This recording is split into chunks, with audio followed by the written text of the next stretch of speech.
Do you think high demand religion causes you to lose trust in yourself? Let's talk about it. One of the greatest misconceptions about high demand religion is that they teach people not to trust themselves.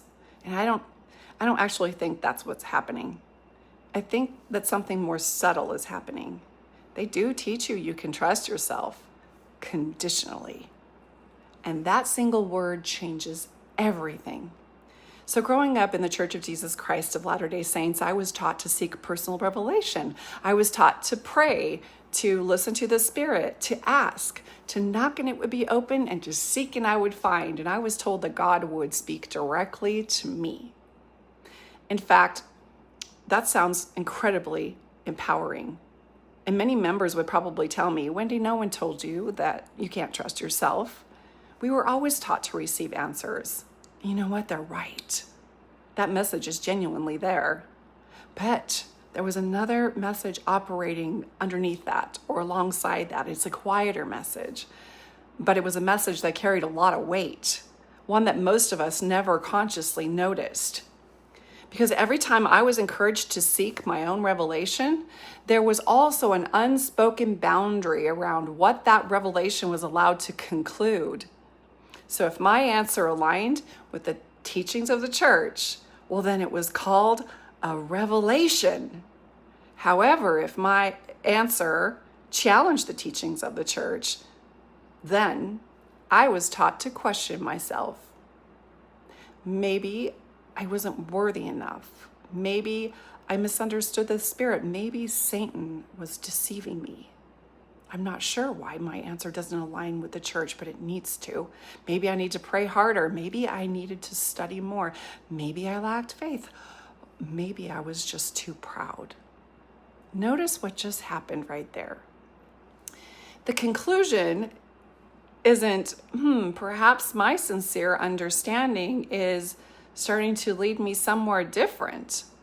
No. The conclusion becomes, if my inner knowing disagrees with the institution, well, then my inner knowing must be the problem.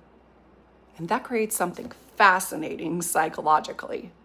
You begin believing that you're learning to trust yourself, while simultaneously learning that your deepest conclusions require external validation. The authority doesn't replace your intuition, it becomes the referee of your intuition. Your internal compass is allowed to speak. However, someone else decides whether it's pointing north.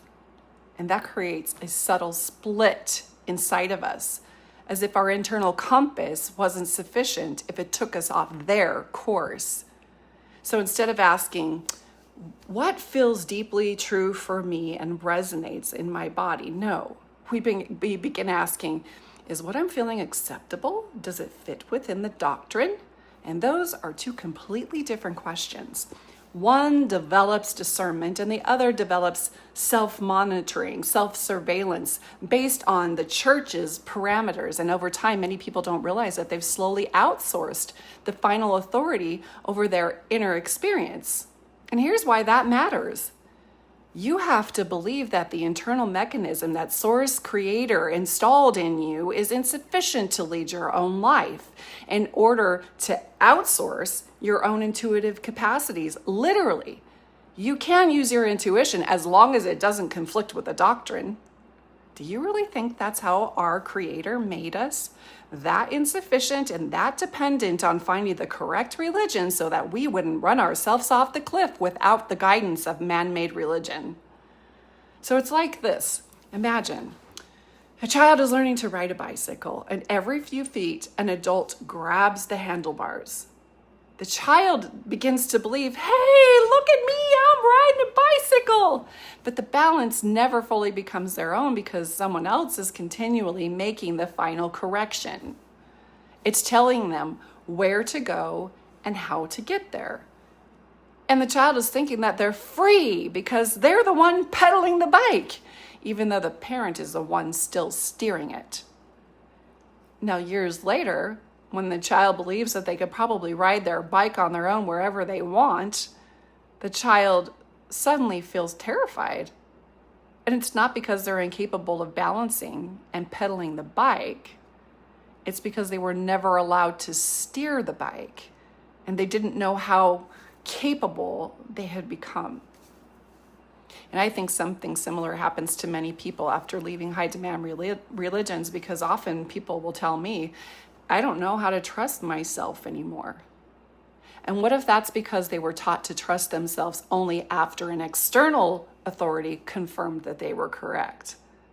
And so when they get to the point in their life where the institution collapses and they no longer believe in it, well, you would think that the structure the church built inside of them would also disappear. But that's not what happens. The habit remains with them. Your nervous system is still waiting for permission. It's still waiting for certainty. It's still waiting for someone wiser than you to confirm your decisions. It's still waiting for someone holier than you, with more authority than you, and it's still waiting for someone to tell you what's right and wrong. Yes, you're allowed to believe this, but no, you cannot believe that. But here's the beautiful part, and this is why I love doing what I do in my coaching for people who are in the middle of deconstruction, and that is reclaiming yourself. And reclaiming yourself doesn't mean you're deciding that every feeling you have is automatically true, because that's not wisdom either. A healthy self-trust isn't believing that you're incapable of making mistakes. A healthy self-trust is believing that you are capable of learning from your mistakes. There's a profound difference. A mature inner compass isn't perfect. It's responsive, organically responsive rather than programmed. It notices, it adjusts, it learns, it grows. And what Source Creator installed in you as your intuition is sufficient, without ecclesiastical authority, without religious narratives threatening hell or promising heaven. It doesn't require perfection in order for you to trust your intuition. And one of the greatest gifts in my own life was realizing that wisdom doesn't mean I don't make mistakes. Wisdom is the willingness to remain in a relationship with myself and keep observing myself while I'm making mistakes or after I'm making mistakes. Wisdom invites me to ask, what did this experience teach me? Instead of, who do I need to tell me what this all means? And that's when authority begins moving back inside its proper place, and that is with you. It's not because you've become your own prophet, and it's not because you suddenly know everything. It's because you stopped believing that your humanness makes you fundamentally unsafe to lead your own life. It means you've stopped believing that without the church you would destroy yourself. After leaving the church, I learned that rebuilding your life isn't about replacing one belief system with another.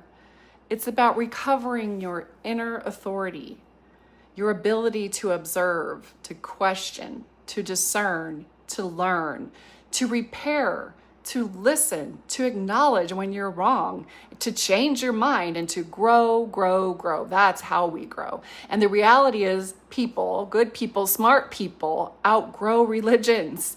It's a natural thing eventually to discover that the wisdom that you were searching for outside yourself had been waiting patiently for you to trust that you could cultivate it through an honest relationship with your own life. That's sovereignty. That isn't rejecting guidance, and it isn't rejecting experts or teachers. It isn't rejecting community. It's simply recognizing that guidance is healthiest when it strengthens your own ability to discern, not when it permanently replaces it.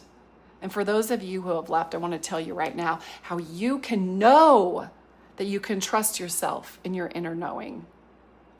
And this is why. When you started to discover some things about the church, you went inward, you gave yourself permission to go inward, and you started thinking about them for yourself critically. And then when you had everything to lose, including your identity, your family, relationships, your connection to God, the God of your religion, your associations, your spiritual stability, your community, and for some people, their reputation, you risk losing all of that in order to be on the side of what felt true for you. And that's your inner guidance coming on board. And it's removing the church as the authority in your life.